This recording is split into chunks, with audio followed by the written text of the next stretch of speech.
Hello সকলকে, ঘুম থেকে উঠেই আগে ভিডিওটা স্টার্ট করে নিলাম। দেন ফ্রেশ হতে নেওয়ার পর ওরা পড়তে চলে আসলো। ওদেরকে একটু তাড়াতাড়ি পড়িয়ে নিলাম, কারণ ঘরে কিছু কাজ হচ্ছে, তোমরা দেখেছো। কিছুটা পেন্ডিং ছিল, সেটুকু আজকে কমপ্লিট হবে। তো এই জন্য তাড়াতাড়ি করে ওদেরকে পড়িয়ে আমি সকালের ব্রেকফাস্টটা রেডি করলাম। আর আমি কাজ করতে যাবো, অকাজ হবে না সেটা তো হয় না। তো চিয়া সিড, টক দই আর ওটস দিয়ে আর মধু দিয়ে একটা কোনো রকম কিছু বানিয়ে ব্রেকফাস্টটা রেডি করলাম।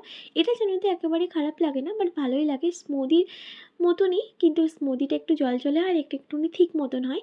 দেন কিছুটা ড্রাই ফ্রুটস খেয়ে তারপরে কাজ করতে চলে আসলো। আর আজকে না রান্নাবান্না করতে পারিনি ঘরদোর পরিষ্কার করার জন্য। তাই জন্য ছাতু, মুড়ি আর হচ্ছে আম গুড় দিয়ে খেলাম। দেন তারপর মুভি দেখতে দেখতে হাতে নেল পলিশগুলো পরলাম। বিকালে শুভ বাড়ি এসেছিল, তো রেডি হয়ে বেরিয়ে পড়লাম ঘুরতে। আর একটু গেছিলাম চা খেতে, আর খুব মোমো ক্রেভিং হচ্ছিল, তাই জন্য মোমোও খেয়ে নিলাম।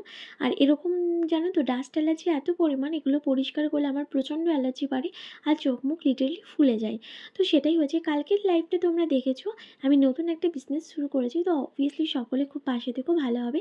দেন রাত্রেবেলাতে আমি ডিনারটা করলাম রুটি আর চিকেন দিয়ে। তো আজকের ভিডিওটা এখানেই, কেমন লাগলো জানিও।